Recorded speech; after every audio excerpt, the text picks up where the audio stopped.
धनिया सूखा वाला और ताजा दोनों काम आता है। अगर आपको एनीमिया है, माने खून की कमी है, तो हरा धनिया पीस पीस के चटनी बना बना के खूब खाओ, उसका रस पियो। और सूखा धनिया सबसे अच्छा काम आता है थायराइडिज्म। अगर हाइपर थायराइडिज्म है, थायराइड बढ़ा हुआ है, या हाइपोथायराइडिज्म है, घटा हुआ है, दोनों ही स्थिति में सूखे धनिये को पानी में डालो, पानी को उबालो और सवेरे सवेरे घूट घूट पियो, तो लगभग 20-25 दिन में सब तरह का थायराइड खत्म कर देता है सूखा धनिया। ऐसे ही आपके घर में एक बहुत अच्छी दवा है काला नमक और सेंधा नमक। आपको तो मेरी विनती है कि आप घर का नमक बदल दो अपना। पहले तो ये पिसा हुआ तो लाना बंद कर दो, आप या तो सेंधा नमक लाओ, नहीं तो काला, और वो डेले वाला लाओ।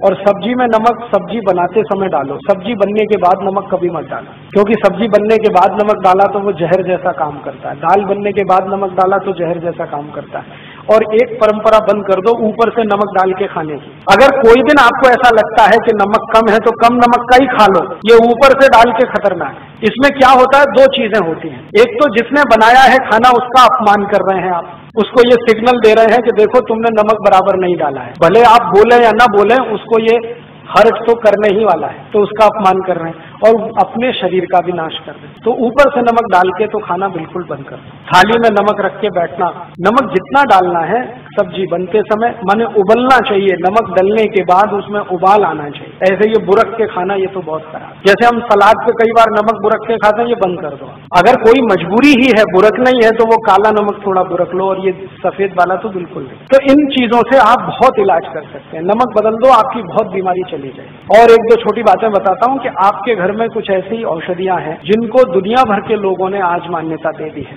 वो उसमें से एक है तुलसी। अगर तुलसी आपके घर में है, श्याम तुलसी घर में है जिसके पत्ते गहरे हरे होते हैं, तो आपके घर में सब बीमारियों का इलाज है। इस तुलसी के पत्ते का काढ़ा बना के जो भी पी लेगा उसको कभी चिकनगुनिया हो नहीं सकता, ये गारंटी मैं देता हूँ। और चिकनगुनिया ठीक होने के बाद जो सब शिकायतें हो रही है ना, अभी दर्द नहीं जा रहा है, कमजोरी नहीं जा रही है, एक ही दिन तुलसी का काढ़ा पी लो तो सब चला जाए। तुलसी जो है ना एंटीपायरेटिक है, माने बुखार से होने वाली तकलीफों की सबसे अच्छी दवा है तुलसी। कभी भी बुखार आ जाए, तुलसी का काढ़ा कभी भी दो, भूलो ही मत। ज्यादा तेज बुखार हो तो तुलसी के काढ़े में अदरक का रस मिलाओ, नहीं तो सौंठ का पाउडर मिलाओ। और ज्यादा तेज बुखार है तो इसमें पीपर मिलाओ, छोटी पीपर मिलाओ।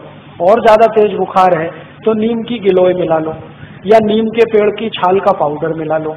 कितना भी तेज बुखार खत्म होता है। लेकिन मेन है इसका तुलसी, बेस है तुलसी। होम्योपैथी में दवाएं तुलसी से बहुत हैं, आयुर्वेद में तो अद्भुत दवाएं हैं। इसका भरपूर इस्तेमाल आप अपने घर में करिए, जैसे जैसे कर सकते हैं। आप में से कई लोग आश्चर्य करेंगे, मैंने स्किन डिसीज तुलसी से ठीक किए। त्वचा के रोग, सोराइसिस, इचियोसिस, एक्जिमा, 20-20 साल पुरानी बीमारियां त्वचा की, तुलसी के रस से ठीक होती। अद्भुत है तुलसी, आप रखो इसको घर में बना। और ऐसी तुलसी के जैसी ही एक बहुत अच्छी चीज है पुदीना, वो भी बने तो गमले में कर लो घर में। और इन दोनों से बराबर ही अच्छी एक चीज है एलोवेरा, ग्वारपाठा, जरूर रखो अपने घर में। ग्वारपाठे का रस अद्भुत काम करता है, त्वचा की बीमारियों में काम करता है, पेट साफ करने में काम आता है। कान में कितना भयंकर दर्द हो, ग्वारपाठे का रस थोड़ा गर्म करके एक ही बूंद टपकाओ, 3 सेकंड में दर्द खत्म कर दे, विदिन 3 सेकंड। इंजेक्शन से भी तेज गति से काम कर। किसी स्त्री और पुरुष को नपुंसकता की शिकायत हो, ग्वारपाठा बिल्कुल ठीक कर देता, कंप्लीट क्योर कर। शरीर को ताकत बढ़ानी हो, बहुत कमजोरी लग रही हो, तो ग्वारपाठा अद्भुत काम करता है। बाल बहुत झड़ते हो, गुच्छे के गुच्छे निकलते हो,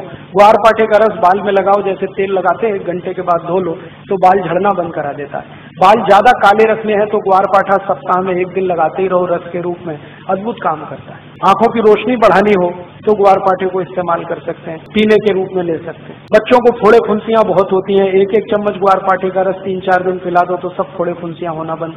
गर्मियों में घमौरियां बहुत हो जाती हैं तो ग्वारपाठे का इस्तेमाल कर सकते हैं। मनुष्यों में, पुरुषों को एक बहुत खराब बीमारी होती है, उसको बार्बर स्टिचिंग कहते हैं। दाढ़ी बनाओ ना, उसके बाद लाल लाल फुंसियां हो जाती हैं, उनको बोलो कि ग्वारपाठे का रस लगा के फिर शेविंग करें तो कभी ये तकलीफ नहीं आती। एक दिन मैंने ये सब गिना तो 108 दवाएं हमारे रसोई में हैं, 108, और इनसे हर बीमारी ठीक हो सकती है।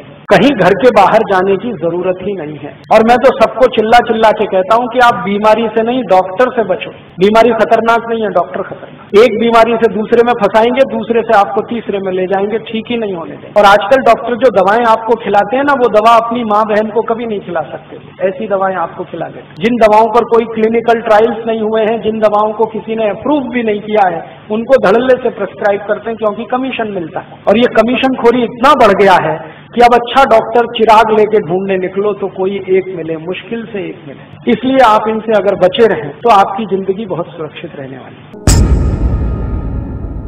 सारे देशभक्त हमारे वीडियो को लाइक, शेयर और हमारे चैनल को सब्सक्राइब करें। जय हिंद।